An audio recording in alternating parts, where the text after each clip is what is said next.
Hello, all you coin-loving, coin-collecting, coin aficionados out there, and welcome again to the DC Coin World International Coin Channel. Today we have, from a viewer request, a 10 centavo collection from the Philippines. So this is a coin that we've looked at other ones that look similar before. We've looked at the 25 centavo, which is this one here, another 1964. And we've looked at the 20 centavo, which is this one here, and you see that they all have this, the woman in slightly this, in pretty much the same position. She's holding an anvil. She's holding a hammer on top of an anvil with Mount Mayon in the background.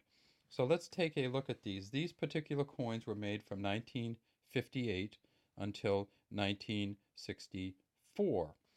And let's take a look specifically at some of the coins individually. So let's start with that 1958 and take a look at it. So this was the first year that the 10 centavo coin was made in the Philippines. And we see that there is a woman, says 10 to, she's facing to our left. Says 10 centavos is Mount Mayon in the background with the smoke rings coming out. She's wearing, the wind is blowing through her hair and her gown. It says 1958 at the bottom. And in 1958, there were about 10 million of these made. This is a copper nickel zinc coin, so it has a lot of wear on it, has a kind of toothed edge around the inner rim. It is reeded on the, and then on the back, we see that it has the shield and it says Central Bank of the Philippines and Republic of the Philippines. So these were some of the last coins made that still had the English banner instead of Republic Ing Filipinas on the bottom. It says Republic of the Philippines in English.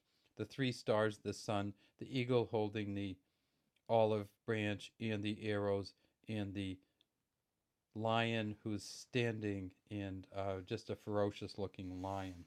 Now all of these coins are exactly the same. They were made from 1958 till 1964. So here's the 64 version. You can see some of the wear that occurs in it. A little bit better smoke rings here and more definition to her hair. You can also see some lines that were cut through it. Because this is a copper nickel zinc coin, it gets beat up relatively quickly. Let's get another one in there. So this one is another 1964, and you can see that's a much cleaner version.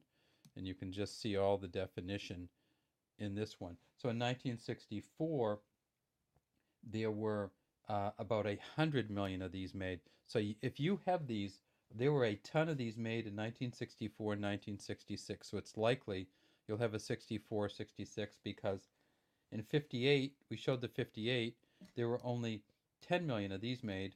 This one, they made 100 million. So they're all over the place. Even though these are old coins, they are not rare by any stretch of the imagination.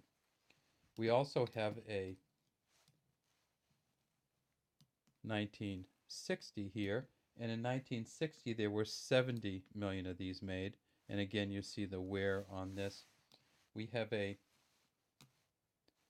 1960, another 1964, and finally, if I can find it way over here on the side, we have a 1962 that's really worn. Now look at that. I'll turn it so we can get it right upright. So this is the 1962 version, and in this there were 50 million of these made.